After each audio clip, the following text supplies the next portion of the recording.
Welcome to the Doc Washburn Show. If you like what we do, please subscribe to our YouTube channel and hit that notification bell. That way more people will find out about our content and you'll be notified every time we do a new video. Now, you probably remember where you were when you found out about the September 11th, 2001 attacks on our nation. Almost 3,000 people were murdered that day. It was a horrifying violation of our country and our way of life. People of a certain age can't help but recall exactly where we were that morning. I was doing a morning talk show at a radio station in Panama City Beach, Florida. I knew that some Muslim terrorists had tried to blow up the World Trade Center back in 1993. But like most Americans, I knew nothing about the Islamic concept of jihad. I had no idea who Osama bin Laden was. And I don't think I had ever heard of Al-Qaeda, even though I did talk radio for a living. Our guest today already knew and understood all these things. Robert Spencer is the director of Jihad Watch. He's written 27 books, including the New York Times bestsellers, The Politically Incorrect Guide to Islam and the Crusades and the Truth About Muhammad, and the bestsellers, The History of Jihad from Muslim to ISIS. Muhammad to ISIS. And The Critical Quran Explained from Key Islamic Commentaries and Contemporary Historical Research. His new book is called The Sumter Gambit, How the Left is Trying to Foment a Civil War. Brother Spencer has led seminars on Islam and jihad for the FBI, the U.S. Central Command, U.S. Army Command, and General Staff College, the U.S. Army's Asymmetric Warfare Group, the Joint Terrorism Task Force, the Justice Department's Anti-Terrorism Advisory Council, and the U.S. intelligence community at large. He has discussed jihad, Islam, and terrorism at a workshop sponsored by the U.S. State Department and the German Foreign Ministry, and he's a senior fellow with the Center for Security Policy. Robert Spencer, thanks for coming on the program today. I know you've been under the weather recently, and I appreciate your making the time for us. Great to talk to you, Doc. Thank you. Thank you, sir. Now, American Airlines Flight 11 crashed into the North Tower of the World Trade Center complex in Lower Manhattan at 8:46 a.m. Eastern Time, the morning of September 11th, 2001. 16 minutes later, 9:03, the World Trade Center South Tower was hit by United Airlines Flight 175. American Airlines 77 hit the Pentagon at 9:37. United 93 went down near Shanksville, Pennsylvania at 10:03 a.m. But do you remember where you were and what you thought when you found out about the first two that came so closely together, the incursions into the World Trade Center on that crisp, clear September morning all those years ago? Yeah, certainly, Doc. I remember exactly where I was at that moment. As you noted, it's like the Kennedy assassination for people a little bit older than we are, that it's indelibly in the memory. I was actually at work and about to get going on a project, and the secretary came in and said that a plane had hit the World Trade Center. At that time, we thought, because we were not in New York City, we thought that it was an accident, that some individual flyer had flown his plane by mistake into the World Trade Center, and it was a terrible thing. But then, of course, as more information came out about it, it became clear that this was a hijacked passenger liner. As the U.S. government immediately noted, it was Al-Qaeda, and I had no trouble. Of course, as we both know, there's been quite a lot of speculation and a lot of doubt about the official story, but Al-Qaeda had been quite active in the 90s and had attacked American interests in Saudi Arabia, and had blown up the U.S. ship, the USS Cole, and Osama bin Laden had declared jihad war against the United States. So I didn't have any trouble believing that this was the work of Al-Qaeda. And I think there are some reasons to doubt the official story from various directions.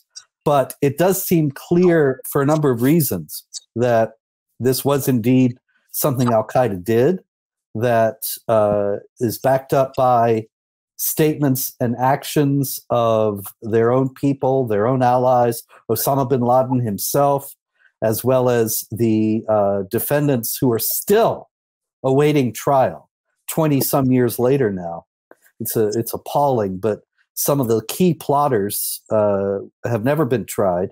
And they wrote a letter to the U.S. government justifying their actions well over 10 years ago and took full responsibility for the attack. So I think that a lot of the conspiracy theorists, people who think that it was all an inside job, are not really aware that the jihadis involved have made no secret of their involvement. Now, they could be actors, they could be lying, but they have a much more sophisticated understanding of jihad and Islam that they demonstrate in these communications than anything that I've ever seen come out of any U.S. government official. So if the U.S. government is faking these guys, suddenly they're getting smart about Islam in a way that they remain dumb everywhere else. I find that hard to believe. Now, an ABC TV reporter actually interviewed bin Laden like 3 years early in 1998. And that's when bin Laden was kind of like, hey, we're coming for you guys, right? Mm-hmm. Yeah, that's the first time. I believe it was 96 first, actually, and then 98 again. Okay. He wrote 2 fatwas declaring jihad against the United States, against the Americans, the American crusaders, as he always termed the United States, justifying attacks on civilians on the basis of the idea that we were taxpayers paying into this system. The system is attacking Muslims, and consequently, he considered it justifiable to kill American civilians as combatants, as if they were combatants because they were aiding in the combat that he perceived or wanted to convince Muslims about against Muslims worldwide. Now, he had to do this because in Islam, there's a distinction between offensive jihad and defensive jihad. And offensive jihad is an obligation of the caliph. The caliph is the successor of Muhammad as the leader of all the Muslims worldwide. And the caliph has the authority, and even more than that, the responsibility to declare jihad against non-Muslim states on a regular basis. Some authorities say as frequently as every year, and to invade non-Muslim countries. And when there were caliphates, we would see this kind of more or less constant warfare that was always started by the Muslim side. But in 1924, the secular Turkish government abolished the caliphate. Now, one of the leading goals of groups like Al-Qaeda is to restore the caliphate, but in the meantime, they can only wage defensive jihad because only the caliph is authorized to wage offensive jihad. Defensive jihad becomes the responsibility of every Muslim worldwide whenever a Muslim land is attacked. So Osama explained in his letters in 96 and 98 that the U.S. had attacked Islamic land, the Palestinians, Somalia, Iraq, and therefore retaliatory defensive jihad was not only justified but required.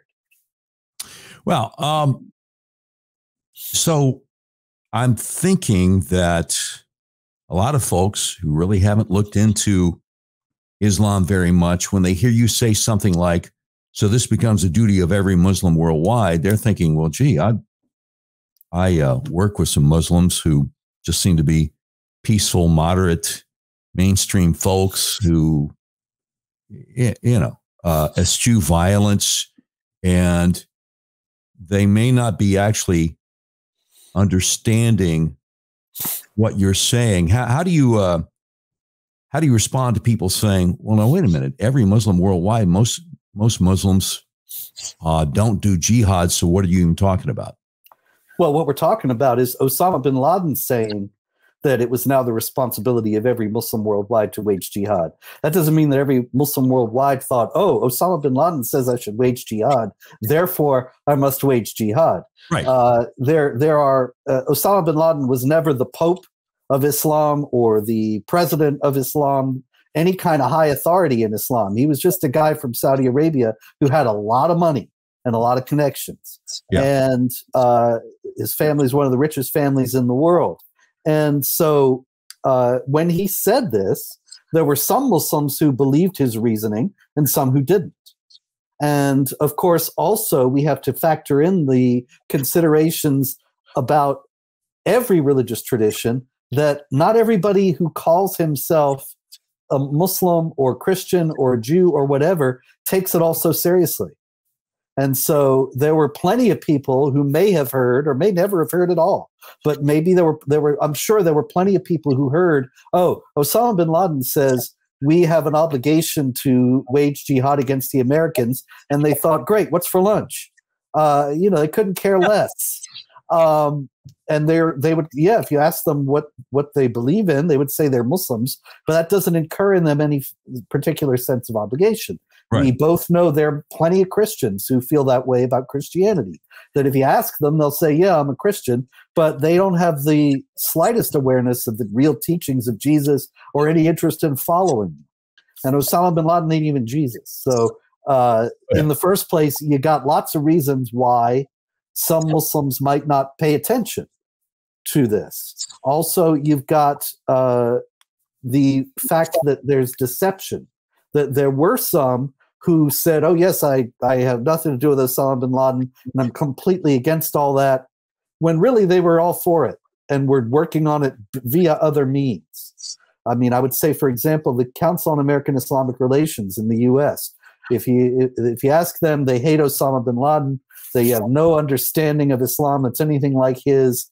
But everything they've done since 9/11 was designed to weaken our resistance and defense against jihad activity. So you got to wonder.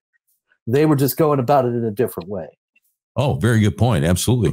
Now, Robert Spencer, you are the only Christian I know who had already been studying Islam for years before the 9/11 attacks in our country. What motivated you to look into Islam, and how did it provide a framework for you to try to understand what happened on September 11th, 2001?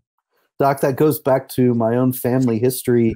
My grandparents were exiled from the Ottoman Empire during World War I for declining to convert to Islam. They were Christians in the Ottoman Empire, and both the Ottomans, who were on their way out, the Ottoman Empire was collapsing, and the Young Turks, who were secularists, they didn't have any room for the Christians, the Greek and Armenian and Assyrian Christians who had lived in Asia Minor for thousands of years. They envisioned, the Ottomans wanted a unitary Islamic state, and they considered the Christians to be kufar harbi, infidels at war with Islam, because the Greeks had declared their independence in 1821. The Armenians wanted their independence. The empire was severely threatened by these religious minorities, mostly Christians, who wanted their independence. And so that was considered to forfeit the protection that the emperor or the sultan owed to the Christians, because that protection was in exchange for subservience. So once they said they wanted independence, they were infidels at war with Islam and could lawfully be killed. From the Turkish nationalist standpoint, they also didn't want them around, because they wanted a unitary Turkish state that involved a Muslim identity, that was a depoliticized Islam, but was still Islam. And so there was no room for Christians of any kind. And so they were given the choice to convert to Islam or get out. They were getting out. They killed my great-grandfather on the way out. There was a soldier watching them leave, thought he had gold, went and killed him, but the others were able to get out. And anyway, I heard all this, you understand, when I was very young. But what I never did hear was why it all happened. I heard, I would ask my grandmother, Doc, and Barack Obama are the two people in the world that I know of who are not Muslims, at least officially, and who say that the most beautiful sound they ever heard was the call to prayer from the mosques. Wow. And my grandmother told me that there was a wonderful thing. She would wake up in the morning and hear it. And and she would tell me about how great it was to live there in Chesme, a city on the coast, the west coast of Asia Minor. And So I would, I was like 5, 6 years old. I would say, well, why did you leave? We had to leave. We were exiled. What's exiled? And she tells me about that. Okay, why were you exiled? Silence. Every time we did this was a little dance we would do. And it always worked out the same way. It was always choreographed the same. So I was curious and started to study once I got into, like high school and particularly in college, started to study the region, the history of the area, and all this started to dawn on me, and it all led into Islam. Now, this was where the history books don't even go, and they say that the mullahs would come around and say, kill all the Christians. Why? And so that just led me into learning about Islam, read the Quran first at that time in college, and started to study about Islam. And it was a lingering, enduring interest growing out of that, trying to answer that question. And then, of course, at the same time as that's all going on, the Iranian hostage crisis is happening. And I began to see, hey, wait a minute, this has some similarities here. Yeah. And started to put two and two together. In the 90s in particular, this began to be a matter of interest to other people. And long story, but I started consulting with some individuals and groups about Islamic issues because they were seeing like the USS Cole that I mentioned before blow up and the Khobar Towers in Saudi Arabia and so on, and wonder what was going on. And I was in a position where I was able to answer that question, and that led to doing what I've been doing ever since, really. So do you think your grandmother was embarrassed to answer the question about why they were doing it? Or do you think she thought, well, Bobby's too young, I better spare him this right now? Or do you think maybe she just really didn't even know? I think it's a combination of all those things. Okay. For years, I thought it was the second one, that, she was thinking I was a very small child. She doesn't want to worry me or scare me with this business, and it's complicated and so on. But I'll tell you something, Doc. I don't think the Greeks in general have any idea what happened or why. Mm-hmm. They know the Turks got very mean and threw them out of their ancestral homeland. Because Asia Minor, what is now Turkey, what people think of as the Turkish homeland, was actually Greek Christian and Armenian Christian, going back to the time of Augustus Caesar, going back to the time of Jesus himself. These people were Greek-speaking and Armenian-speaking Christians. The Turks came from Central Asia, and starting in the 1300s, and started to push them out. And finally, of course, the 1100s, I believe it was, and started to push them out. Finally, I'm sorry. Man, I'm really blanking because I just wrote a book about this. It'll be out in November. But 1071, they won a huge victory, the Turks, over the Roman Empire, the Byzantine Empire, in Manzikert, in what is now eastern Turkey. And that destroyed the Byzantine army, the Roman army in Asia Minor, and enabled the inexorable advance of the Turks. And little by little, they took it over. And even, however, at the beginning of the 20th century, when my grandparents were there, still all of Western Asia Minor, going up to the Pontus, the area south of the Black Sea, and all down the coast, it was all Greek Christians. And Constantinople in 1914 was 50% Christian, even though it had been conquered by the Muslims in 1453. But now it's less than 1% Christian. They got rid of them all, and they erased all these historic communities. And so that started, like I say, really with the Battle of Manzikert, 1071, although they were around before that, and culminated with the fall of Constantinople and the destruction of the Roman Empire, 1453. But the community stayed there for the most part.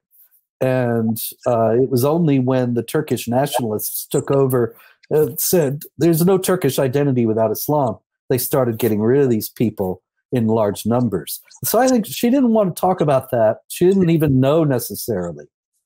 I think a lot of the Greeks, they know that history. Yeah. Pretty much any Greek you speak to knows that history, but they don't know any idea why. And I remember once about 20 some years ago, actually, when I was starting to work much more publicly and much more on a full-time basis on these issues, I came across a book by a Greek writer whose experience was almost exactly like that of my family.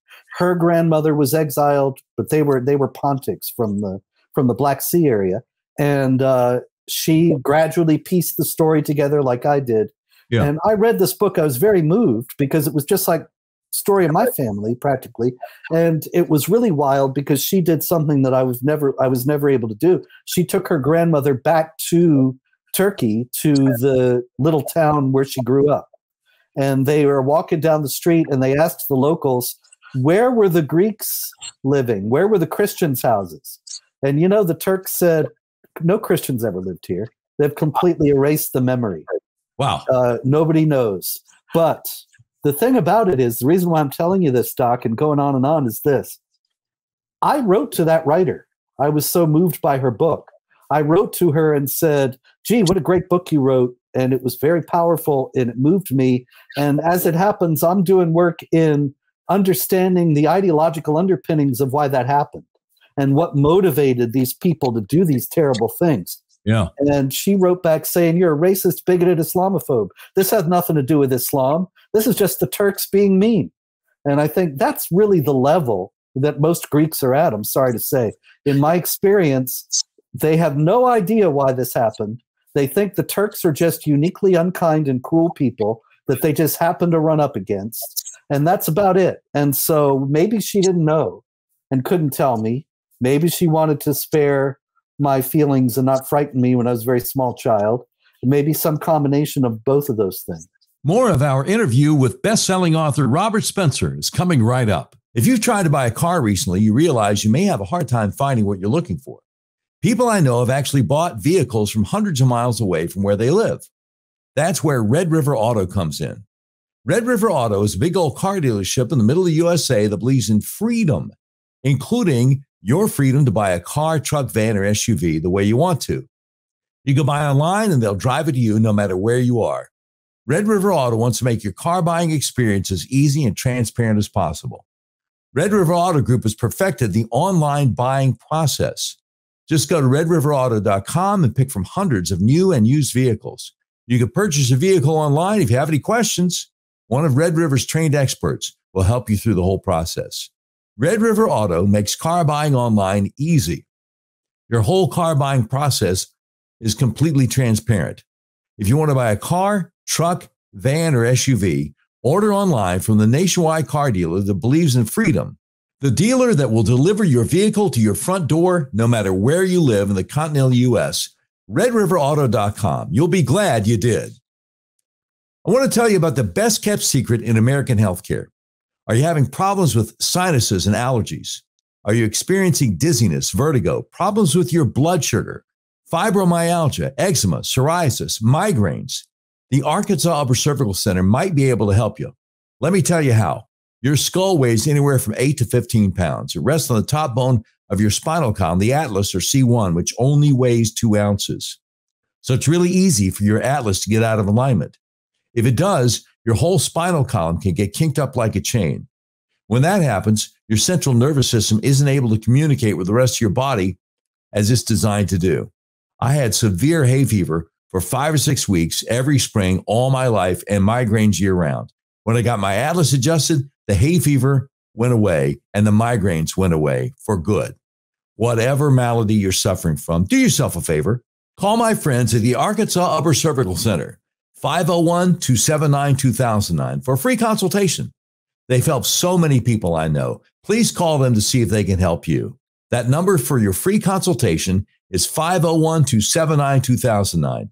If you're outside Central Arkansas, go to their website, turnmypoweron.com, click on the tab that says find a doctor near you, and I sure hope you can. Mike Lindell says because of your amazing support for MyPillow 2.0, he's expanded MyPillow's USA manufacturing and jobs. So he's clearing out his percale bed sheets by giving them to you at closeout prices. King size percale bed sheets, only $39 a set. Queen size, only $35 a set. Full size, $29, and twin size, just $25. Use promo code DWS to take advantage of this once-in-a-lifetime offer. Right now, Mike's biggest My Slippers closeout sale ever is on. Get Mike's all-season My Slippers and sandals at clearance prices. Mike's all-season moccasin slippers are just $25. Mike's My Slipper sandals are just $19.50.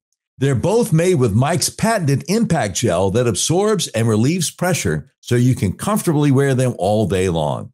Just use promo code DWS for huge discounts. Remember, DWS stands for Doc Washburn Show. MyPillow.com. Quantities are extremely limited at these amazing prices, so please order now. Just use promo code DWS. And now we continue our interview with Jihad Watch's Robert Spencer. There's the elephant in the living room here because you mentioned the word Armenian, and there was a genocide of the Armenians in the early 20th century, and Hitler actually said, well, they got away with that. We could get away with killing a bunch of Jews. And then there's what's going on right now in Central Europe against Armenians. And before we get to my prepared questions, since you brought this up, and since hardly anybody watching this video will probably have any idea what, they haven't even heard about this, perhaps you could spend a couple of minutes on that. Well, the Armenian genocide in the first place, Doc, is happening at the same time as what I was just talking about. Yeah. The Greeks being exiled was the same thing, really. They were getting rid of the Christians, and they killed 1.5 million Armenians, 1 million Greeks, and 300,000 Assyrians. The Greeks were more often exiled than killed because of geography, because they were over in the western part of the country. And that's near Greece, near Europe in general. So not only do you have Greece, and there were population transfers and such, but you also have the New York Times and the European press, and they're walking around in Constantinople asking uncomfortable questions. And the New York Times, oddly enough, very unlike what it is now, wrote about this forthrightly and about how the Greek Christians were getting persecuted in a very vicious and violent manner. The Armenians were farther east, out in the country, where the Western press wasn't in so much evidence. So they got killed more because there was nobody looking. That's one thing. The Armenian genocide took place for the same reasons that the Greek genocide took place and the Assyrian genocide, and that was to clear the country of Christians and make it Muslims only. And nowadays, the independent country of Armenia is a former Soviet republic. And if you look at the map, all the way across from Asia Minor into Central Asia, which is the real ancestral homeland of the Turks, where you find Turkmenistan, the former Soviet republic, that whole area is Turks, all the way across from Turkey into Azerbaijan and into Turkmenistan. But there's one little enclave that is not Turkish and not Muslim, and that's Armenia. And so now they're trying to finish the job and destroy Armenia so that you have this one huge Turkestan stretching from Istanbul all the way across into the middle of Asia. And that's the goal. But there's like a blockade going. Yeah, that's about Artsakh. Artsakh is more commonly known in the West as Nagorno-Karabakh. And if you look on a map, Nagorno-Karabakh, or the Armenians call it Artsakh, is in Azerbaijan, but it's Armenians. Yeah. And it's an enclave of Armenians that is in the country geographically of Azerbaijan. Azerbaijan, of course, is, as I'm saying, is Muslims and they're allied with Turkey, and the Armenians are Christians, and they're the only Christians in that area remaining. And there was one road that was an open road that led from Artsakh into Armenia proper. Yeah. And the Azerbaijanis have now blockaded that road for weeks, months, and are starving out the people in Artsakh with the idea ultimately of destroying it altogether, getting all the Armenians out of there and filling it with Muslim Azerbaijanis. This is the same thing that created the Islamic world to start with. If you would go back to the beginnings of Islam, Egypt was Christian, Syria was Christian, North Africa was Christian. The whole heart of the Islamic world was Christian, 99% Christian. And the Muslims came in, they conquered the area, they put various kinds of pressures upon the Christians, they persecuted them in various ways, they subjected them to the legalized discrimination of dhimmitude, and ultimately the Christians left or converted to Islam, and there's only a tiny minority of Christians left. This is how it happens all over the world. It's happening now with the Armenians in Artsakh, as well as in Nigeria, in Somalia, and elsewhere.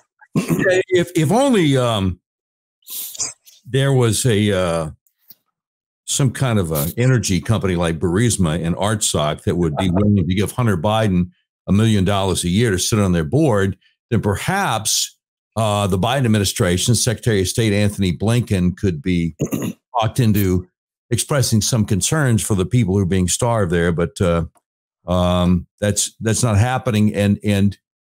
And what you just explained about this, 99% of the people watching this video are like, how come we haven't heard about this? Well, they're not how come. They know why they haven't heard about it, but they haven't heard about it.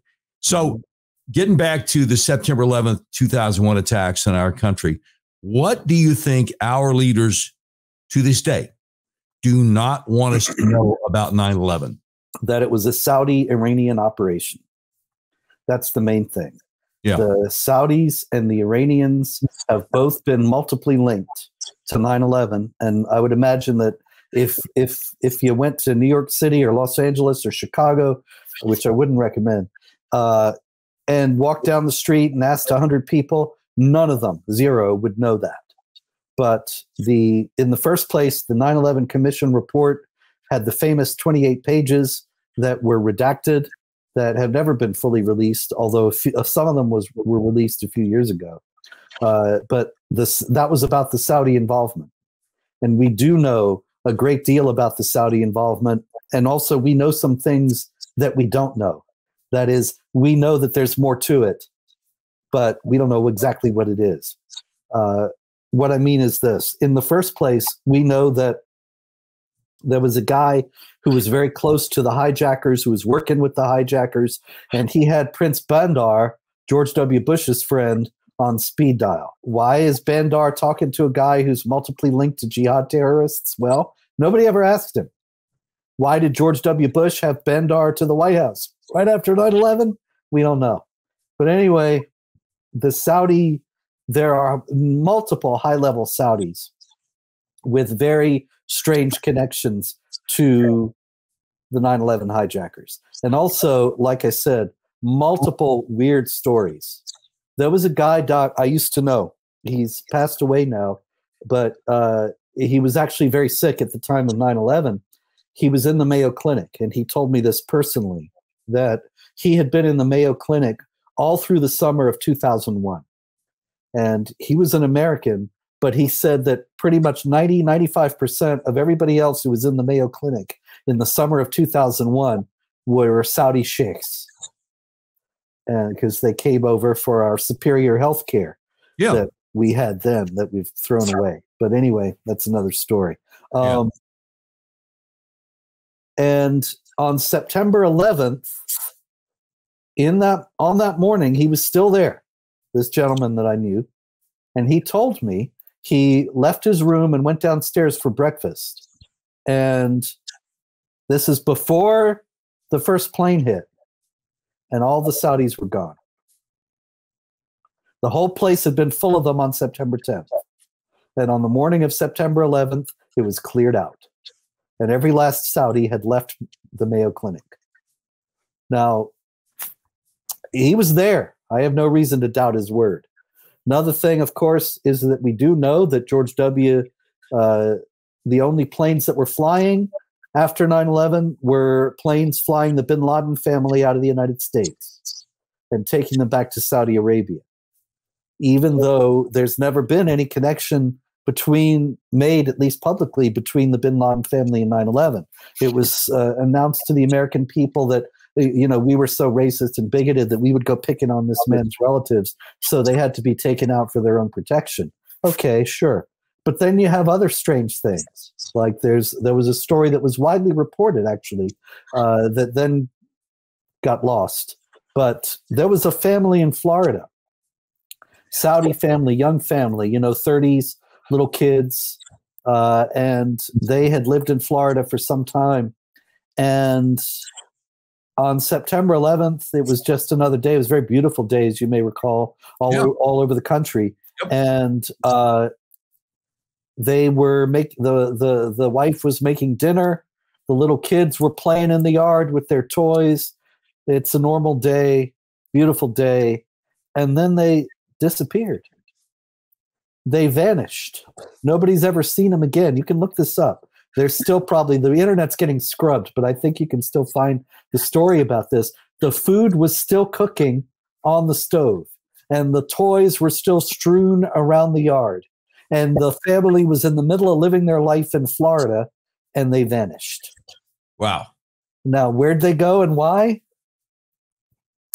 I don't know, but that's the Saudis. Then you have, Doc, the Iranians, and this is where people say, oh, this is crazy. You're talking crazy conspiracy theories. No, I am not. What I'm going to tell you about the Iranians in 9/11 was established in court when Iranian families sued 9/11 victim families sued the Iranian government, alleging that it had a role in 9/11. And they won. And a judge actually ruled that a building in New York City that was owned by the Iranian government had to be sold and the proceeds turned over to these families. Wow. I don't know if that ever happened because the Iranian government can ignore what a U.S. court says. But nonetheless, that's a ruling that was done in a U.S. court. It's a matter of public record. And they established that the Iranian government had an extensive role in the planning of 9/11. And they worked with the Saudis. A lot of contact in those days between the Saudis and the Iranians. And that's the first place where people say, nah, this couldn't be, because they hate each other.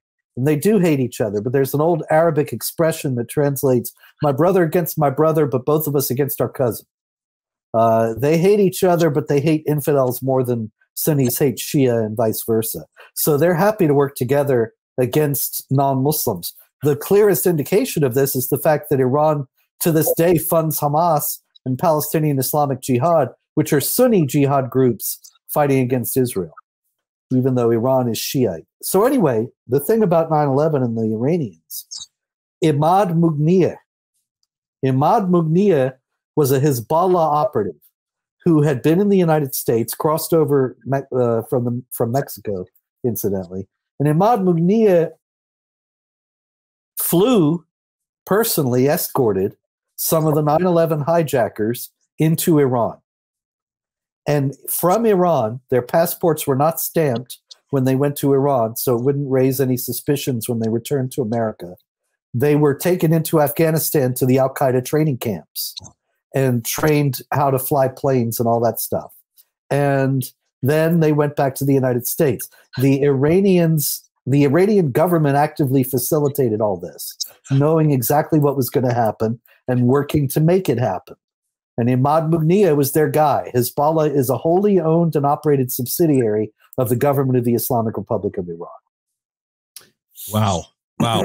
Wow. So, I mean, a lot of folks who may agree or disagree with you and me on different issues related to 9/11 have been pointing now for 22 years to the fact that, well, we went after Saddam Hussein. We went after the Taliban in Afghanistan, but 15 of the 19 hijackers were Saudis.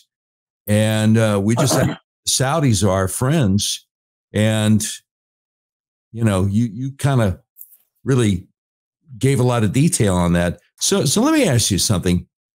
It is often said that Islam is a religion of peace that has been hijacked by a tiny minority of extremists. What's your response to that? Well, that's hogwash. It's nonsense. It's a lie that's based on the assumption that most Americans are ignorant of Islam, which is a completely true assumption. And so they will believe people that they trust. And so if the people that they trust are lying to them, in this case, as in so many others, they have no way to tell. And so Hillary Clinton, I think, made the most ridiculous formulation of this when she said, Muslims are peaceful people who have nothing whatsoever to do with terrorism. And it's just so howlingly absurd. But people don't know. People don't read the Quran. People don't read Robert Spencer books. And so they don't have any idea what Islam teaches. But Islam actually is the only religion in the world that has a developed doctrine and legal system and theology that calls for warfare against unbelievers and exhorts believers to wage that war in various different ways under certain circumstances. And 9/11 was one episode in this 1,400-year-long war. Yeah. So when you wrote The Politically Incorrect Guide to Islam and the Crusades, some months later, Andy McCarthy did a review of your book in the National Review, talking about the fact that you were saying some truths that were very difficult and very inconvenient, and that a lot of folks in the conservative political intelligentsia just didn't want to deal with. And then a couple of years later, he wound up writing a book also called Willful Blindness. And the recurring theme in your book and in his book seems to be, because he was, in the interest of full disclosure, he was a federal prosecutor. He was a guy that got the job of going after the blind Sheikh Abdul Rahman and his merry band of jihadists who tried to blow up the World Trade Center in 1993. And what he said when I interviewed him was, he said, well, I was an Irish Catholic kid from the Bronx, and for some reason I just thought that these jihad guys must have been the tiny minority of extremists that were perverting this great religion of truth. And he said, I had to read hundreds of pages of documents to prepare for the trial. And I came to the horrifying conclusion that no, this was kind of like mainstream Islam. But the willful blindness, it is just too painful, in my humble opinion, for our leaders, whether it's somebody like George W. Bush or Condoleezza Rice or even Ron Paul. I mean, they cannot bring themselves to consider the possibility that there might be some religious motivation for jihad against us infidels.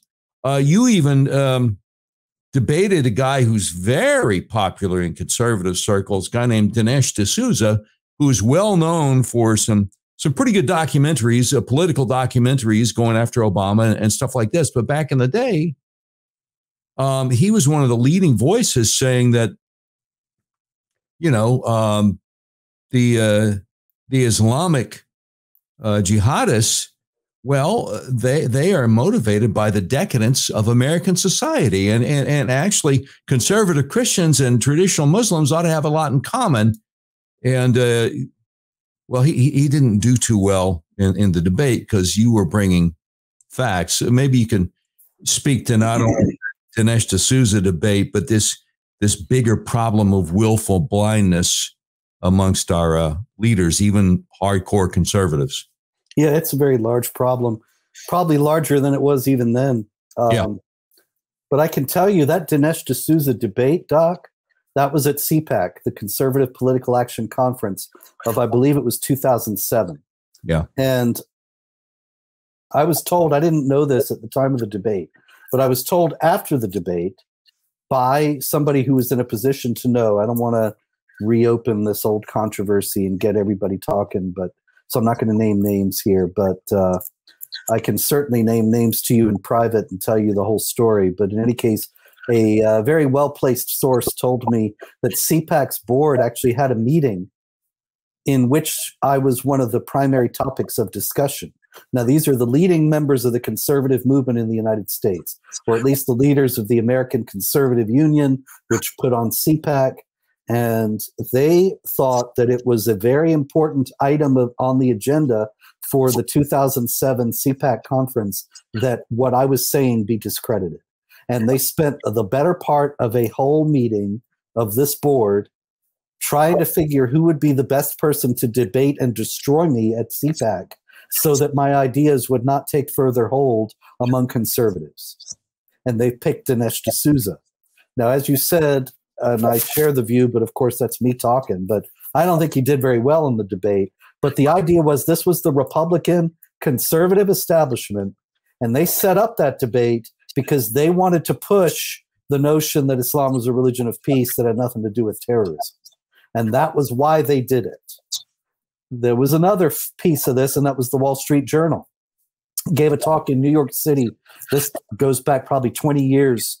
It was very early on after 9/11, maybe 21 years, 2002 or 3. And there was a Wall Street Journal writer there. I don't remember what this person's role at the Journal was, but she went back to the Wall Street Journal board and said, hey, I heard this guy speak. He makes a lot of sense. We should feature him in the Wall Street Journal. Now, what happened then was, yeah, I know. Another individual who is very high up in the Wall Street Journal, and once again, I'll tell you his name off the air, but he said, if we feature this guy and talk about this, we'll end up getting the United States in a war with every Muslim country on earth. And so it seems like it was a pragmatic decision on the part of the Republican establishment that they thought, well, there's 57 countries in the Organization of Islamic Cooperation, or the Organization of the Islamic Conference, as it was called at that time. And if we start talking about Islam in connection with this and not saying that Islam has nothing to do with this, then all those countries that are Muslim are going to get mad. Now, I don't know that that's true at all, because since then, of course, we've had Donald Trump go to a meeting in Saudi Arabia and speak to many high-up Muslim leaders and say, you have a problem in your own house that you got to deal with, and we didn't go to war with anybody. So I don't know that it was really true, and I don't really think that denial and willful ignorance is ever a good course of action. But I do know, and I'm in a position to know, and there's more stories I could tell you in this line, the Republican establishment was against this idea from the beginning and did its very best to quash it. Our interview with Robert Spencer of Jihad Watch continues in just a moment. You know, the great Ronald Reagan once said, inflation is as violent as a mugger, as frightening as an armed robber, and as deadly as a hitman. Have you thought about the benefits of investing in precious metals?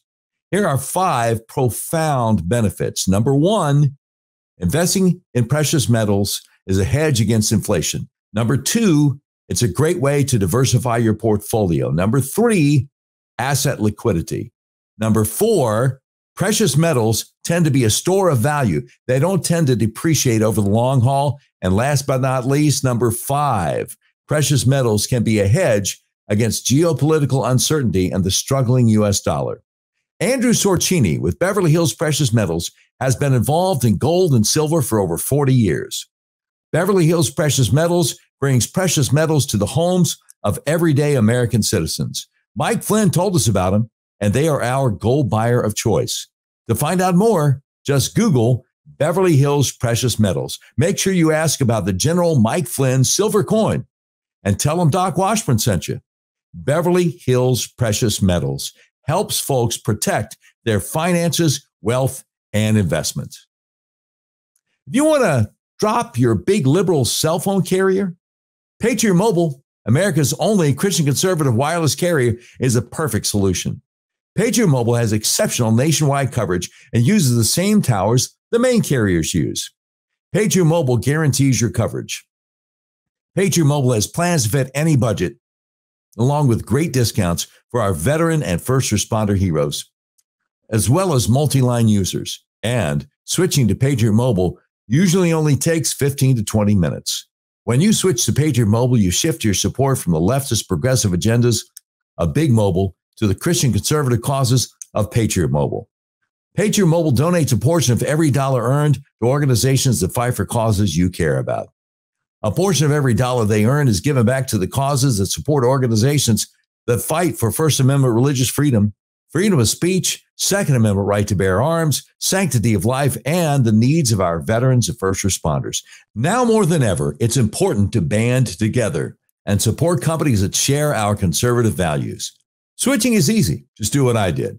Go to patriotmobile.com or call their U.S.-based customer service team at 972-PATRIOT. Make sure you use promo code DOC, that's DOC, for free activation. Yeah, let me ask you something. Why continue shopping big box stores if you can get the items you need from a family-owned company? Now you can get around this crazy inflation by shopping factory direct at a family-owned, made-in-America manufacturer. Americans are walking away from the big box conglomerates and deciding to buy only USA. Join with fellow patriots to cut off the cash flow of the big woke corporations that are trying to destroy our country. These products include fresh American-raised beef, raised in the Montana mountains near Yellowstone. This beef is known as Never Ever. Never has the animal ever been exposed to antibiotics, hormones, or vaccines. This prime or high choice beef is shipped directly to your door. Pricing and availability is exclusive only to our members and isn't shipped anywhere else in the world. Let's start voting with our dollars to make sure our purchases are supporting companies that promote freedom. Email us at buyonlyusa@proton.me, and I'll have one of my guys contact you. Buyonlyusa@proton.me. And now the conclusion of our interview with best-selling author Robert Spencer. Yeah, one of the things that I really liked that Trump did early in his term was to go to Saudi Arabia and to use apparently a very forceful Arabic term about the jihadists when he's talking to the leaders of Saudi Arabia, drive them out. Mm-hmm. And man, you got to give credit where it's due. I mean, that was very impressive. Okay, so since you brought this up, let me play devil's advocate here for just a minute. I spoke to someone from the U.S. intel community who basically said that after 9/11, our government was actually well aware attacks were religious, that the attacks were Islamic in nature.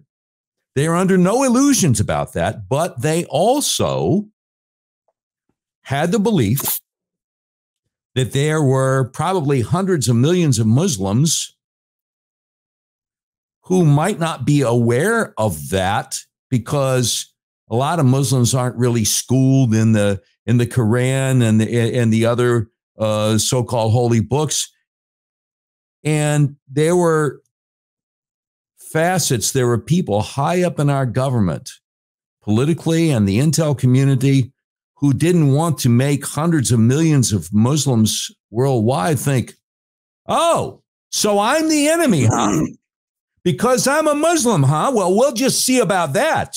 So they saw portraying Islam as a religion of peace as actually part of an effort to keep the peace, because we had enough jihadists already. They didn't want to nudge anybody else in that direction. And this guy that I spoke to not too long ago seemed to think that that decision was successful. He was actually a guy apparently who was operating in other countries to try to keep the peace. And there have been plenty of jihad attacks, but he's of the impression, you know, you're talking about your 57 countries in the Organization of the Islamic Cooperation.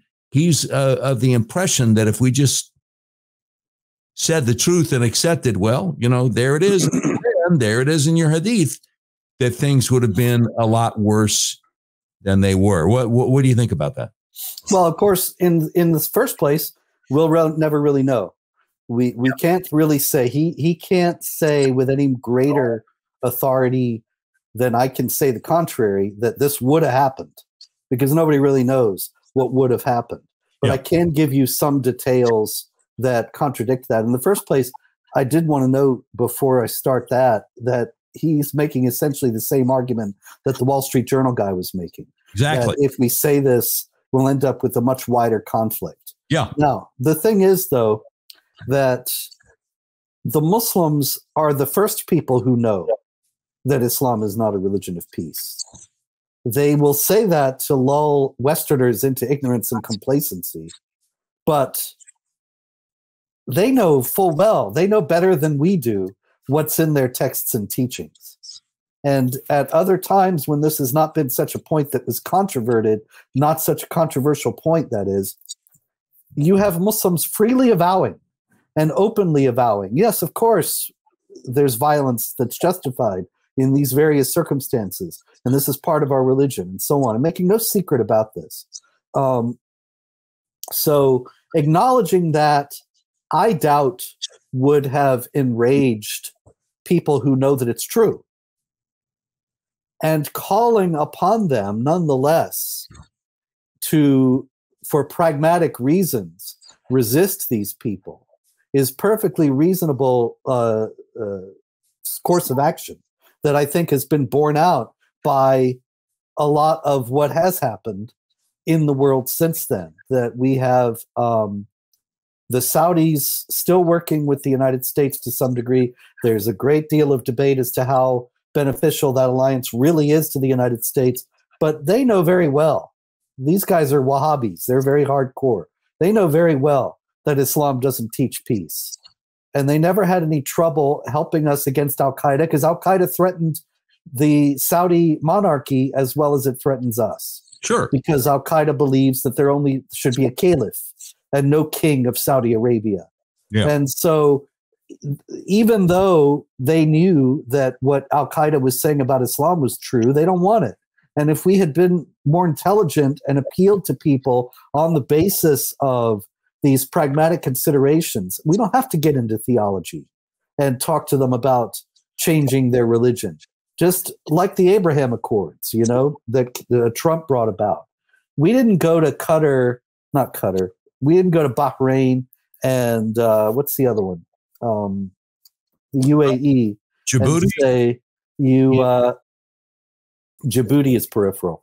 We didn't go to the Gulf states and say you have to change your theology and stop all the Islamic anti-Semitism. We ignored the Islamic anti-Semitism.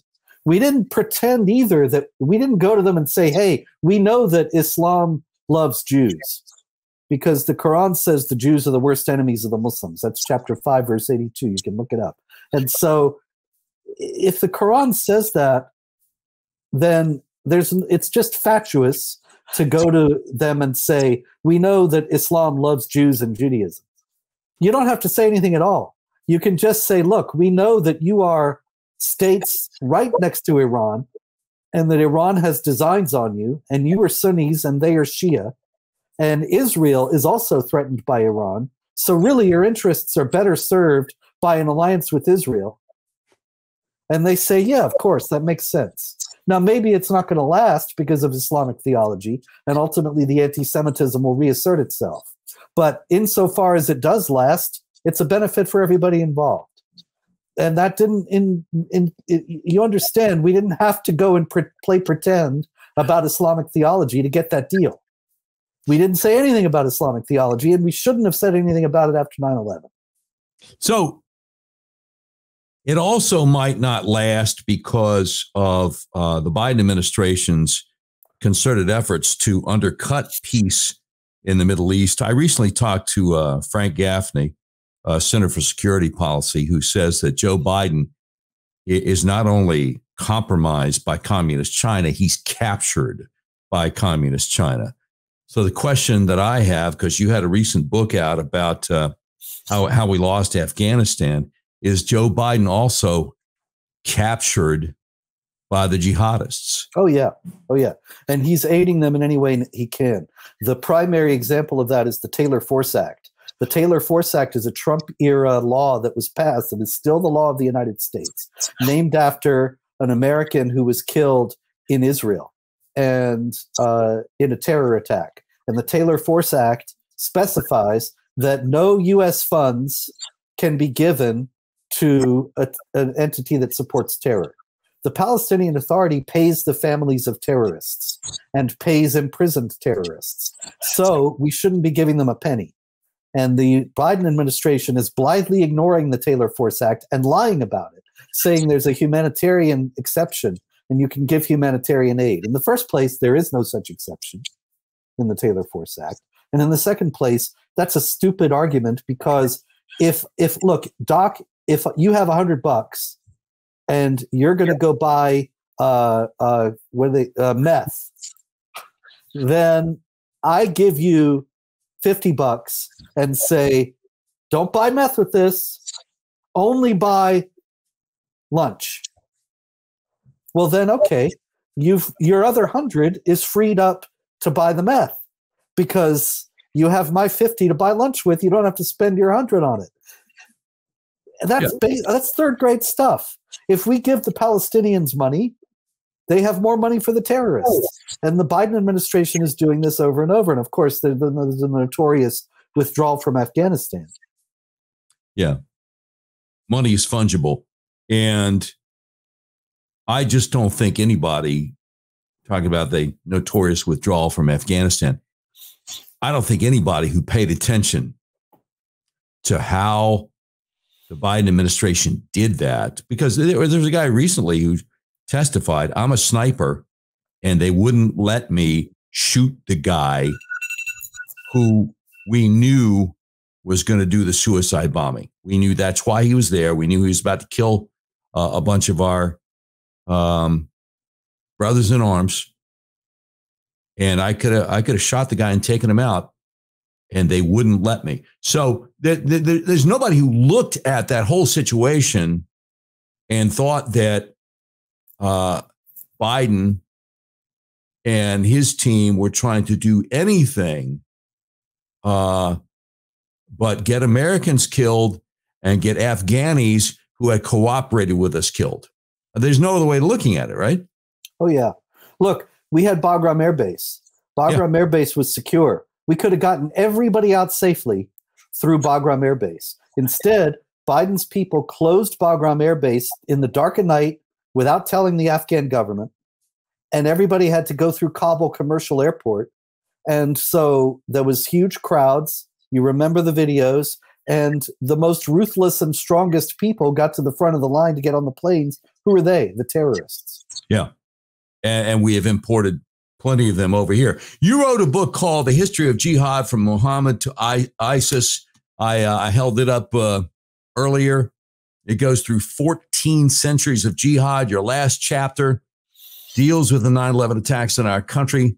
What did you think when President Bush announced Islam is peace 6 days after Muslims killed 3,000 of us? And could he have honestly said that if he had read your book, The Politically Incorrect Guide to Islam and the Crusades? He could not have honestly said that. I don't know how he could honestly have said that, even under the circumstances. He said it standing in front of, at a mosque, he said it in Washington. And he was standing in front of Nihad Awad of the Council on American Islamic Relations, which was named by the Justice Department an unindicted co-conspirator in a Hamas terror funding case. And he was standing in front of Abdurrahman al-Amoudi, who at that time was the head of the American Muslim Council, which is now defunct. And he was a leading Muslim, he was probably the leading Muslim spokesman in the United States at that time. And he met with all the presidents, and he was very well connected. And now he's in prison for financing al-Qaeda. So that's who George W. Bush was getting advice from. It's no wonder that he did this. This wasn't done by CIA guys thinking we want to avoid a larger war. He was listening to people who were on the other side. Do you think anybody ever brought that to his attention? Do you think he might have some regrets? Because if he has, I certainly haven't heard him express any. Yeah, I did actually a few months ago. You may have seen it too. I think there was a lot to it that didn't really get discussed.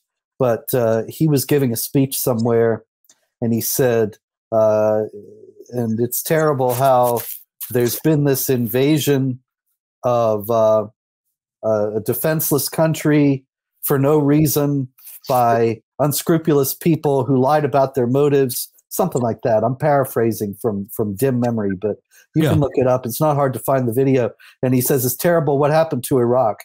And everybody's kind of shocked. And he stops and he says, I mean Ukraine. Well, Iraq too. And I couldn't believe it. And I thought, are you kidding around here, George? Because we know he likes to kid. Or are you actually aware of some of the catastrophic missteps that you made? So, I mean, what do you think about our military response to the 9/11 attacks, the so-called war on terror? I mean, again, we went after Saddam Hussein. We went after Afghanistan. We ignored the Saudis. We created this huge new intelligence apparatus in the federal government. We took airport security away from the airlines and created the TSA. We got to take your shoes off, got to take your belt off. All kinds of things that we did, a lot of which I think kind of missed the point. Oh, yeah, pretty much all of it missed the point. We didn't do anything about the ideology being spread. And everything we did was wrongheaded about it because it was based on false pretenses that Islam was, here again, Islam is a religion of peace. So we made no effort to challenge the motivating ideology behind the attacks. We attacked the wrong countries that were not involved in it, Iraq in particular. Afghanistan was just the place where the training camps were. If we really wanted to go after the countries that were responsible, we would have gone after Saudi Arabia and Iran. Those would have been much tougher wars. And Afghanistan and Iraq were tough enough as it is with the military we got now. So I am not calling for war or saying we should have gone to war with Saudi Arabia and Iran. Just saying that if that was what was on the table, we attacked the wrong guys. Yeah. The whole thing, and in my book, Who Lost Afghanistan, that you mentioned before, I go through the whole campaign from 2001 to 2021 and showed how it was wrongly conceived, wrongly organized, wrongly executed, and wrongly ended. Every bit of it was wrong. And you could say the same thing about Iraq. There was a man named Nabil Qureshi who grew up Muslim, became a Christian as an adult. Yeah, I knew Nabil. Yeah. I knew that you had met him. As a Christian, he evangelized Muslims, sharing the Christian faith with them. But he also tried to explain Muslims to Christians because you can't really evangelize people you don't understand, or at least you can't do as good a job trying to evangelize them. For that matter, you also can't defeat people politically whose mindset you don't understand. Anyway, Nabil said that when Christians have a disagreement about an aspect of the Christian faith, or maybe just want to find out more about an aspect of the Christian faith, it's commonplace, not unusual for them to open up the Bible to see what it says. But he said Muslims are the exact opposite. He said that if a Muslim has a question about his faith, it would never occur to him just to consult the Quran to find out what it says about a topic. Instead, the natural instinct is just to ask an imam to clarify things. This just seems so odd to me when I heard him talking about it on a video on YouTube. Do you have any idea why it's different for Muslims than it is for Christians? Well, the New Testament says, always be ready to give a defense for the hope that is within you. Yeah. That's 1 Peter 3:15.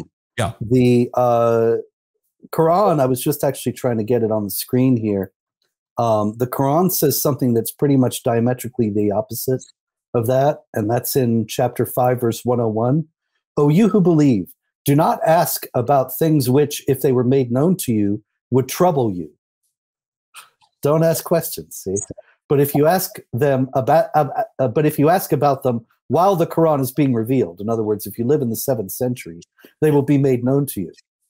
Allah forgives this, for Allah is forgiving, merciful. But people before you asked and then became unbelievers. So the Quran warns you, don't ask questions. And so the position of a guy like Nabil, who was very knowledgeable, of course, is that he was not, as far as I recall, if I recall correctly, a native Arabic speaker. And so he wouldn't go to read the Quran because the Quran has to be read in Arabic. He might have known Arabic, but he still wasn't completely conversant like a native speaker is.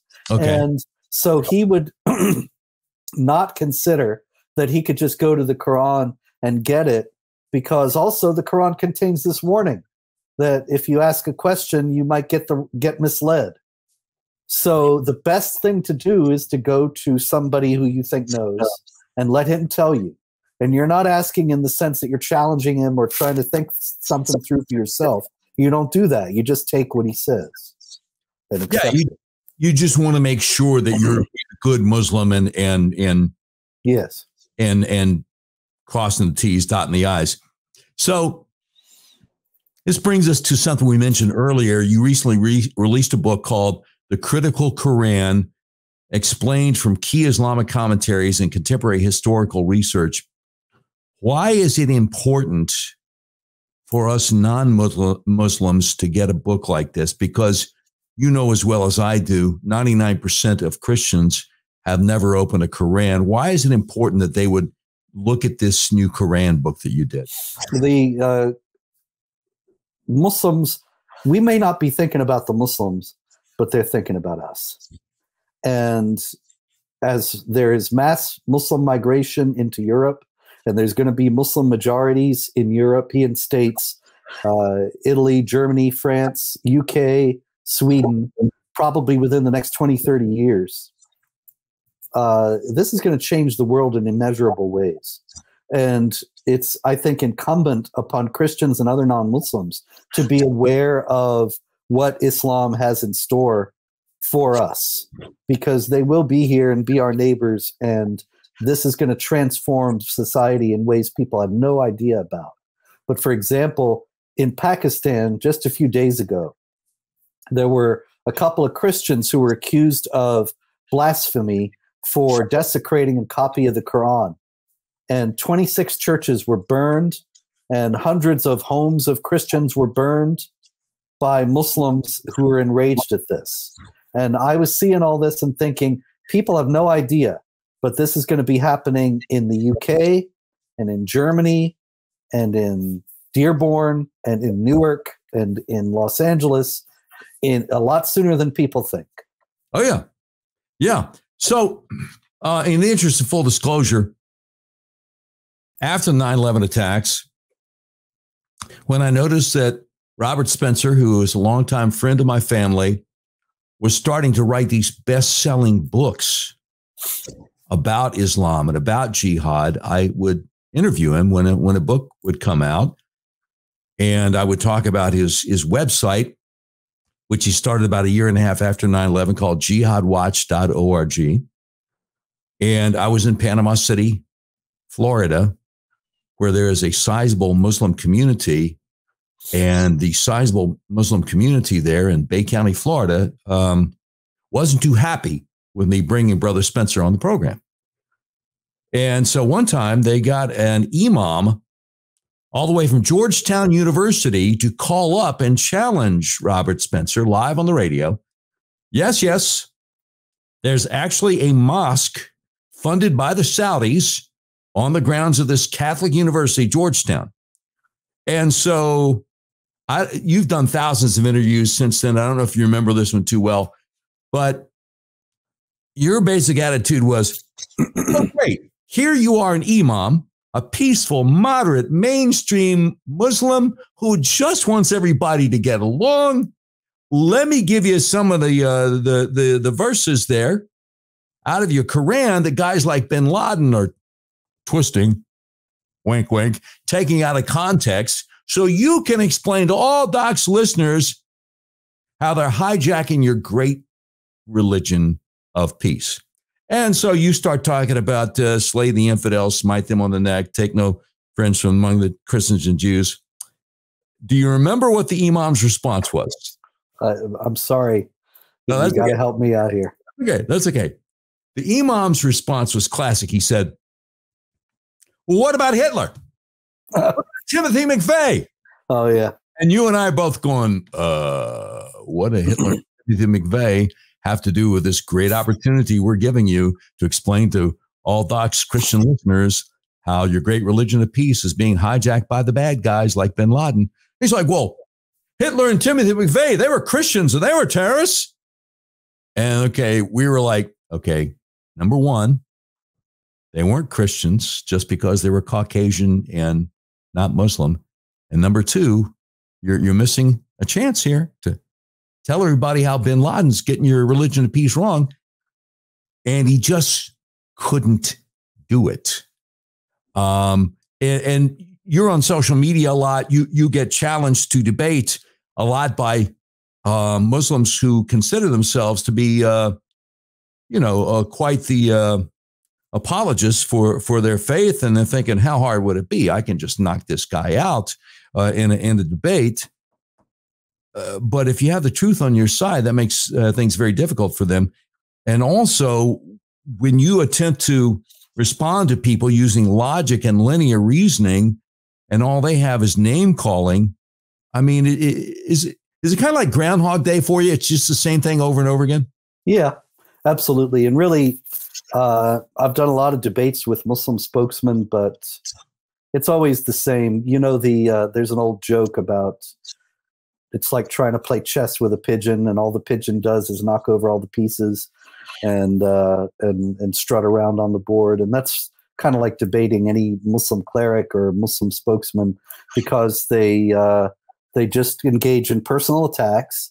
They change the subject. They play a lot of what about this and what about that games like your friend in Florida, and never address the salient points. And then they go around strutting about how they destroyed me in debate.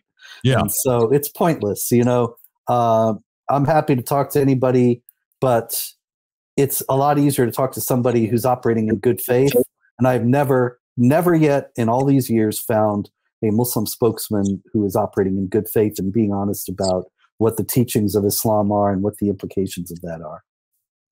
Okay, so there have been jihad attacks on American soil since 2001, most notably the Pulse nightclub attack in Orlando in 2016, Boston Marathon bombing 2013, Fort Hood shooting in 2009, San Bernardino County Department of Public Health attack in 2015, and even a very recent jihad attack that hardly anyone in this country has heard about, Fargo, North Dakota, July of this year. The media is ignoring it.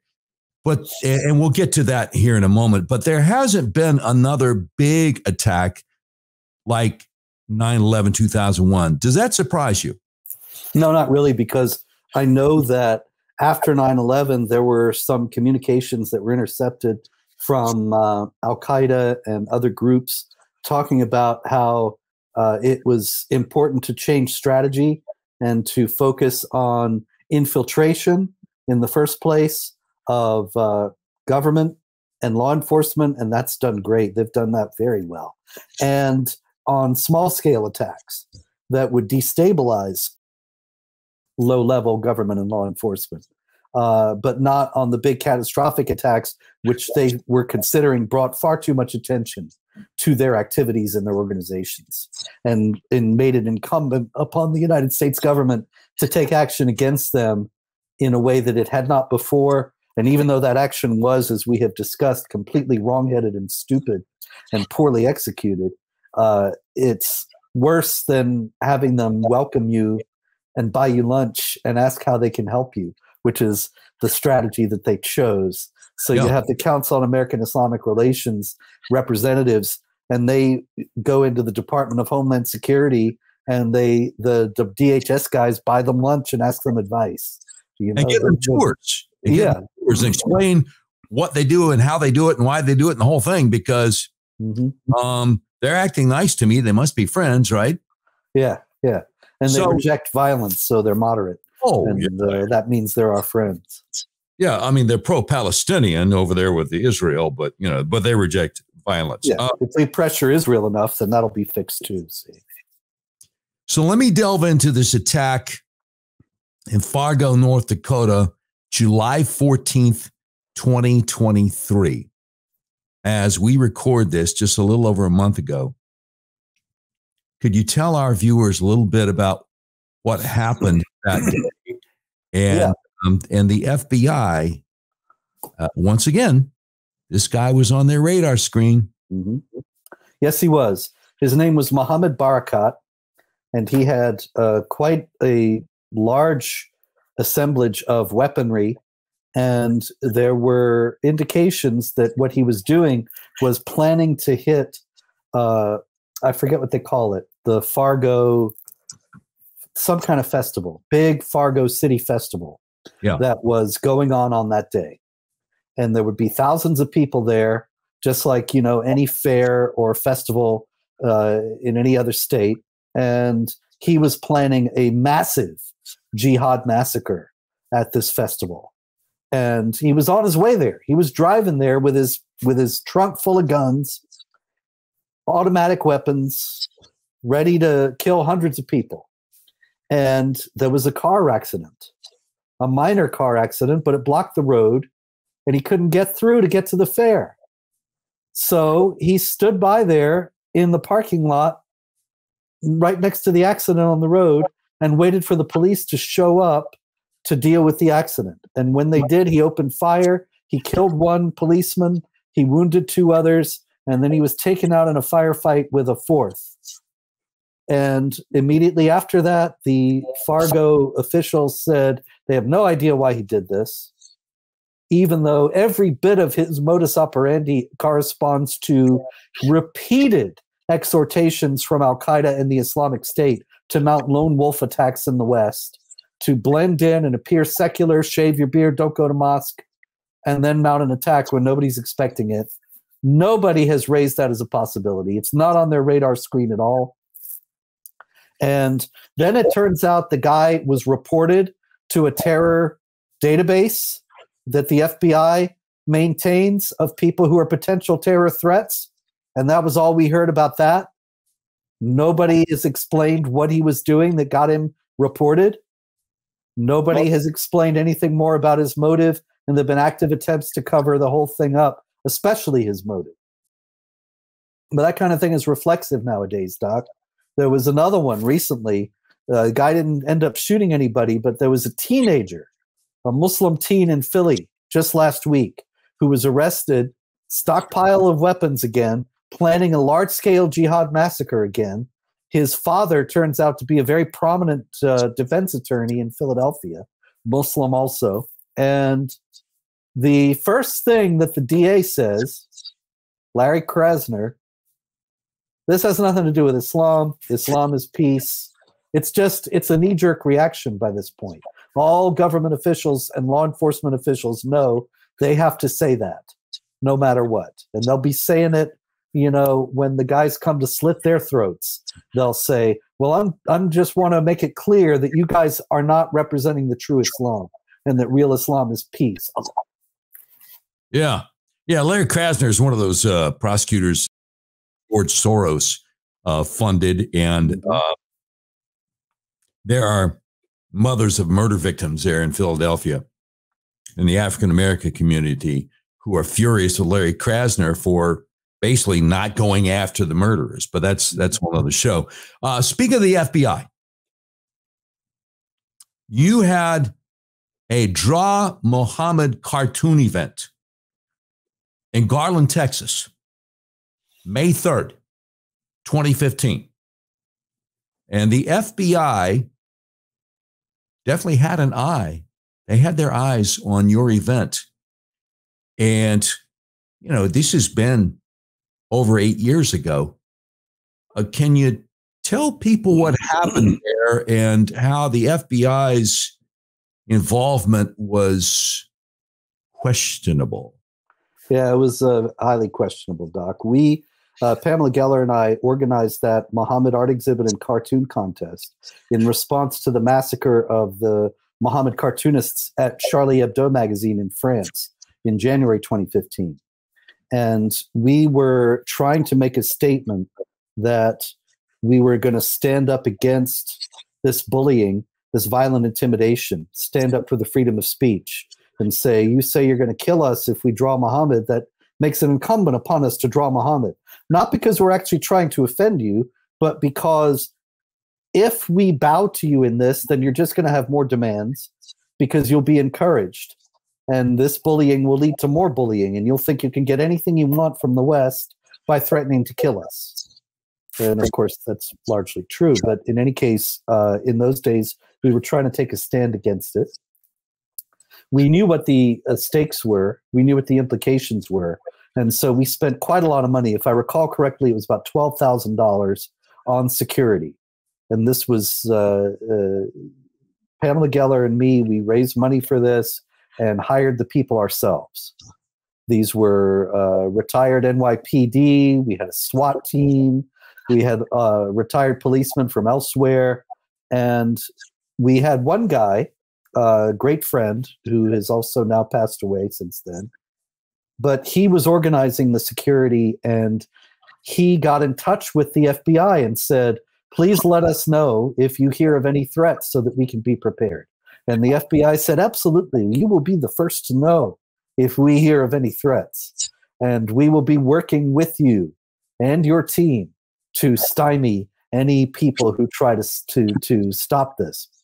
Well, they were lying, because they were in touch with a couple of Muslims, Ibrahim Simpson, a convert to Islam, Elton Ibrahim Simpson, and Nadir Sufi, and they were members of the Islamic Community Center of Phoenix, Arizona.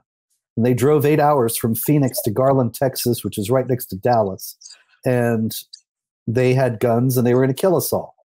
The FBI knew that they were going to do this because they had been planning it for quite some time. They even bought tickets. They bought them under an assumed name, and of course, I had no way of knowing. I was handling the ticket sales. I had no way of knowing that I was selling tickets to these killers. The FBI actually came to my office, this very office where I'm speaking to you now, and the FBI was in here, and they asked me for the list of the people who bought tickets, and they went through it, and they said, these two guys, those are the shooters. So they did tell me that, but they didn't tell us anything else.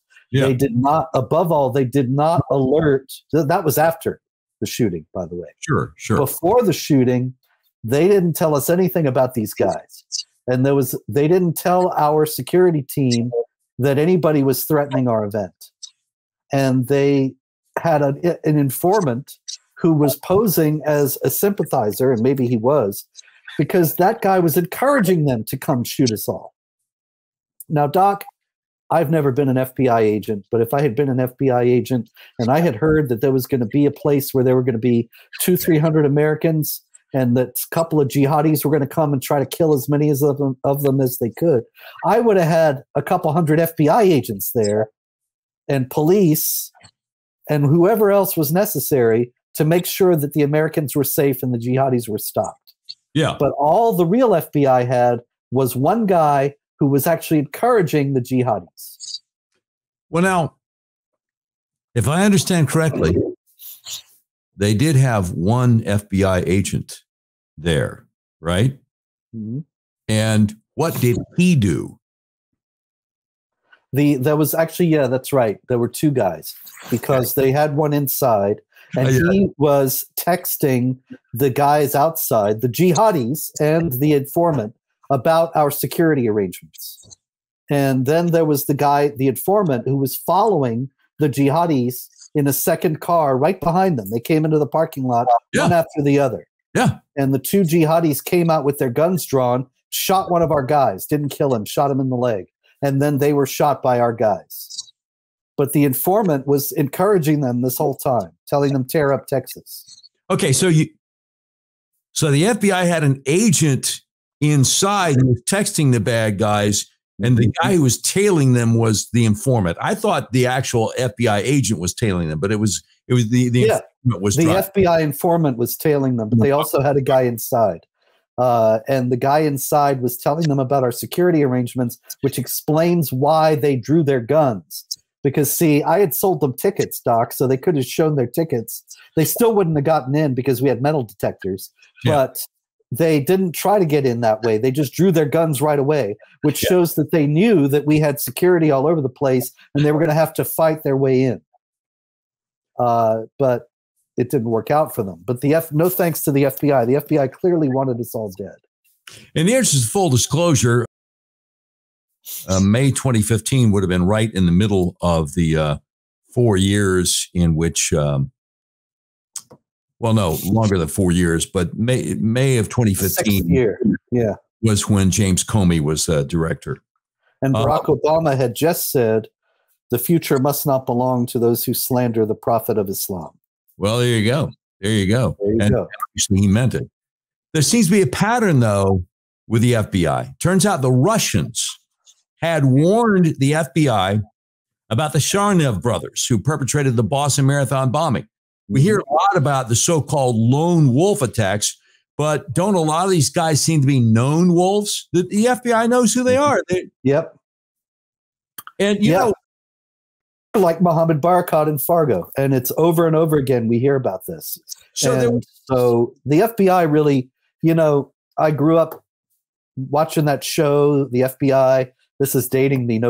I mention this sometimes and nobody's heard of it, but there was a drama TV show in the 70s, the FBI, starring Ephraim Zimbalist Jr. as this FBI agent.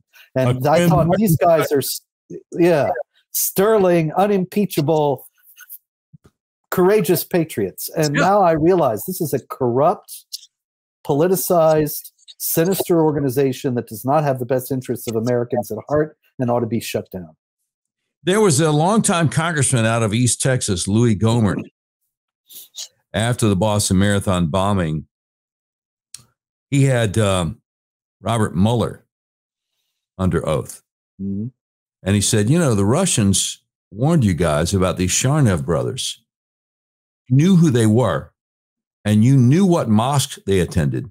Did you do any surveillance of that mosque? And Robert Mueller took great umbrage. He was offended at the very idea that the Federal Bureau of Investigation would do surveillance of a mosque. He said, we did community outreach with the mosque. Yes. They had potato salad with the imams. They didn't do the slightest bit of investigating. And yet so many jihad terrorists have been connected to that mosque. Yeah. Well, look, you have been so gracious to spend such an inordinate amount of time with us today. Let me try to ask you one more thing here. If by some miracle a Republican is actually elected president next year and is actually inaugurated January 20th, 2025, and actually appoints somebody good, somebody competent to be director of national intelligence, and that person were to reach out to you for advice, what would you tell them? I mean, other than watch your back around John Brennan and James Clapper. That's for sure. Otherwise, we need to readjust our entire approach to the jihad threat and go into the mosques and make sure that they are in a transparent and inspectable way teaching against jihad terrorism. And they would squawk and say, oh, this is Islamophobic, and why aren't you going into the synagogues? Fine. Okay, go into the synagogues, go into the churches, and make sure have them make sure that they're teaching against terrorism. If you want to, and I don't mind, I don't think that's any problem if that's what it takes to get it done. But we need to be realistic about this threat. And there's been no realism about it, as we've discussed in so many ways, ever since 9/11 and before that. So we need to challenge the Muslim communities to reject all this, to show that they've rejected all this in an honest and verifiable manner, and to reject the whole Islamophobia rhetoric and the whole edifice that's been built around it, that somehow this has to do with racism and bigotry, when really it's an issue of security, and that's quite obvious. And they are as threatened as anybody else. by the security risk that emanates from these mosques. We have to deal with the immigration question and the fact that we're bringing in all these people. We have no idea how many of them are jihadis, and nobody's even checking. Well, we got to start to check. Yeah. And there's a great deal more as well. Forgive me, because I did forget one of the questions I got written down here. You used to speak to various military, intelligence, law enforcement groups at the federal level. Yeah, and the FBI. Yeah. About the threat of jihad. Why and when did that stop? That stopped in 2010. And in 2011, it was made official because 57 Muslim organizations, including CARE and some of the others I mentioned before, they wrote to John Brennan, who was then in the Department of Homeland Security and pretty soon after became the CIA chief.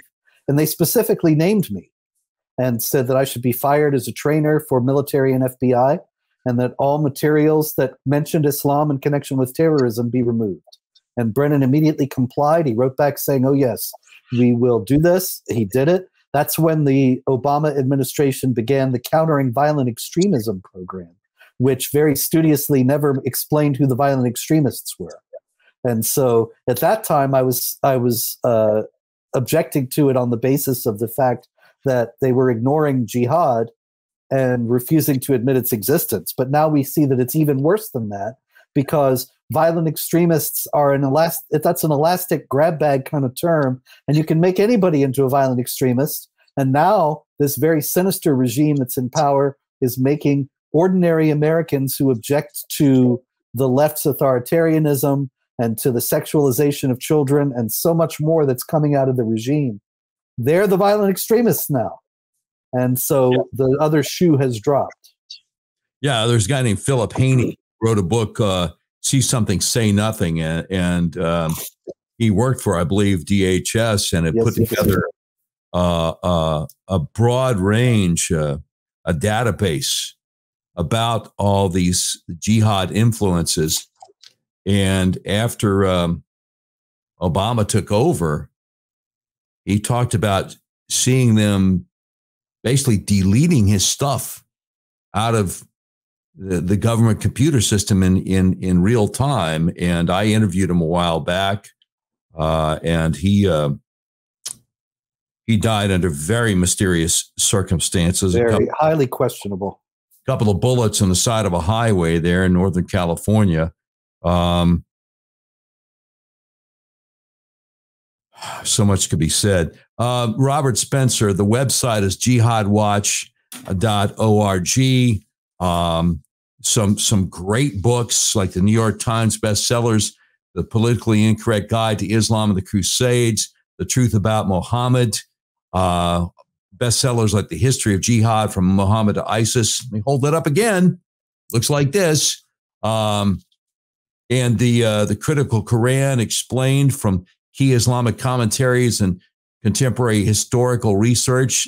The book you have out right now, The Sumter Gambit, how the left is trying to foment a civil war. Sumter, of course, being about, Fort Sumter, the start of the Civil War in 1861. The first one. Yeah. Do you have any parting words you'd like to share with our viewers today? Well, these are tough times, but these are the times that try men's souls, as Tom Paine said, and we have to be courageous, understand that our comfortable lives may be drawing to a close, and we have to be willing to make some sacrifices and take some risks to preserve freedom and pass it on to our children and grandchildren. Amen. As a wise man once told me, work like everything depends on you, pray like it depends on God. There you go. Maybe I'll learn that lesson soon. Robert Spencer, jihadwatch.org. God bless you, brother. Thank you so much for coming on the Doc Washburn Show today, and we wish you Godspeed. You too, Doc. Thank you. Okay, it's time for the tweet of the day, brought to you by Red River Auto, the big old car dealership in the middle of the USA that believes in freedom, including your freedom to buy the car, truck, van, or SUV of your choice online the way you want to, and have it delivered to your front door anywhere in the continental USA. Tweet of the day. Today's tweet of the day is a recent tweet from Senator Rand Paul, and he tweeted out an article from his former counsel, Brian Darling, which originated on LinkedIn.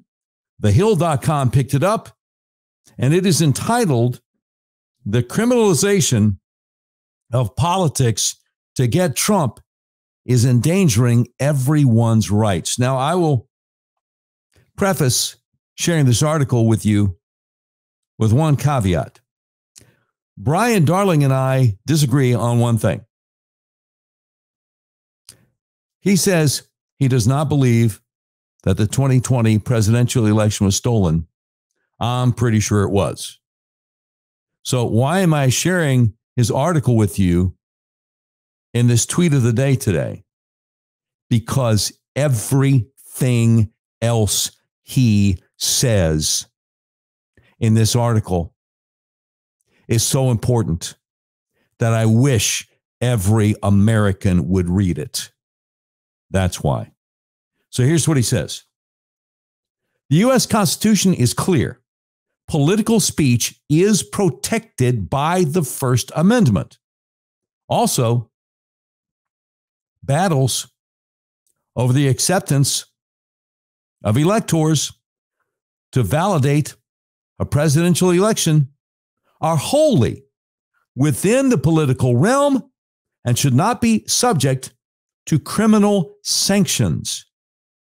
Yet our nation is very close to setting a dangerous precedent by criminalizing speech and politics, and one political faction is rushing into this folly headlong.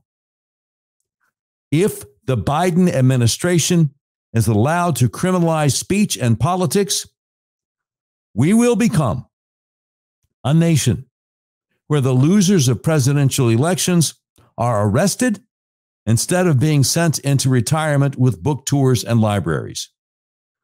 The criminalization of politics is a dangerous game that Democrats used to decry when they thought the shoe might end up on the other foot. No matter how you feel about former President Donald Trump's activities after the 2020 election, the reaction of putting Trump in jail for his speech and activities to organize opposition to Congress counting Electoral College votes would degrade our political system and set the precedent that one party can criminalize the political activities of the other. Notwithstanding all the legal spin you're hearing on a day-to-day basis from talking heads on cable television, it is a fact that the First Amendment to the Constitution vindicates the freedom of political speech. When you hear the talking point that, quote, you can't yell fire in a crowded theater, unquote, know that the media are trying to gaslight you, to make you believe that there are limits to political free speech, when in fact there aren't. If the government is permitted to redefine the Bill of Rights as something subjective and not containing inalienable rights, then the government can take anyone's rights away, including yours. Yelling fire in a crowded theater has nothing to do with political speech. It's also a red herring in the discussion of free speech. The position that this is an exception to the First Amendment was disowned a century ago by the justice who first coined the phrase and subsequently by a Supreme Court majority. Yet the left today is using the fire in a theater example as a pretext for criminalizing some political speech and to make believe that your natural rights to express unpopular political beliefs has limits. It does not. No, you can't incite a riot. No, you can't threaten to kill somebody. And you can't libel another person either. But these things are not what the First Amendment to the Constitution recognizes as an absolute right. Freedom of speech, like our other rights, does not derive from government. They are natural. Some would say God-given rights. They predate the Constitution. The right not to be jailed for expressing political opinions is a natural right the government cannot take away, recognized but not given to us by the Constitution. Regarding Trump's so-called fake electors scheme and the attempt to manipulate the counting of electoral college votes in 2021, that was a political exercise that is protected by the Constitution. I don't agree with efforts to reject election certificates by Congress, nor do I believe Trump's contention that the vice president ever had the power to do such a thing. Yet I also recognize that this effort to game the system was a clear case of political and legal maneuvering, not of criminal conspiracy. If you want to imprison Trump for attempting to disenfranchise voters on these grounds, then you might want to look at Trump critic, Representative Jamie Raskin, Democrat, Maryland. Look at his antics when he tried to disenfranchise all the Floridians who voted in the 2016 election. Or what about after the 2004 re-election of President George W. Bush, when 31 Democrats voted not to seat the electors from Ohio, based entirely on bogus conspiracy theories about voting machines? Should Jamie Raskin and all those Democrat House members who tried to disenfranchise voters be prosecuted for their attempt to negate the sacred voting rights of American citizens? Their actions were morally wrong and violated their sacred oaths. Yet, I believe it would be wrong to hold them criminally liable for such engagement in partisan politics. With regard to the cases against Trump in Georgia and Washington, the courts should simply dismiss the charges. Our constitutional system relies on the good faith of politicians, which is lacking today, to uphold their oaths and take ethical actions that respect the unalienable rights of the people to engage in political speech and politics. The freedom of political speech is absolute. The idea that politicians can work to seat different slates of electors, or that they can speak or vote against seating electors, is wholly within the realm of politics. Most agree that disenfranchising voters is wrong, yet the system held against such chicanery on January 6th. Biden's victory was duly recorded. Attempts by Republicans and Democrats to disenfranchise voters over the years have repeatedly failed. The use of Trump to set a new standard that criminalizes engagement in politics and free speech will endanger every voter's rights. Let's hope this effort to criminalize politics fails. Now, that is Brian Darling, former counsel to Senator Rand Paul, Republican of Kentucky. Article entitled "The Criminalization of Politics to Get Trump is Endangering Everyone's Rights," and you can find it in thehill.com. And that is your tweet of the day, brought to you by Red River Auto, big old car dealership in the middle of USA that believes in freedom, including your freedom to buy the car, truck, van, or SUV of your choice the way you want to online and have it delivered to your front door anywhere in the continental USA. Tweet of the day. You've been watching episode 403 of the all-new Doc Washburn Show. Be sure to hit the subscribe button on our YouTube channel to help our videos be seen by more people, and be sure to hit that notification bell. The views and opinions expressed on the Doc Washburn Show do not necessarily reflect those of our advertisers, but they love us and we love them. If you have any questions for us, email us at contact@docwashburnshow.com. Today's program has been produced by Tim Terrible, directed by Mick Messy. This has been a terribly messy production. Portions of today's show will be taken overseas and dropped. If you'd like a transcript of today's episode of the all-new Doc Washburn Show, simply peel the roof off a Rolls-Royce panel truck and send it to Mansour's Computer Solutions, 7th floor of the Ephemeral B. Smoot Building, Whitehall, Arkansas, in care of Sheriff Mansour Sempier X. Senior Vice President, Engineering, IT, and Interoperability for the Doc Washburn Show. And that's the way it was. Friday, September 8th, 2023.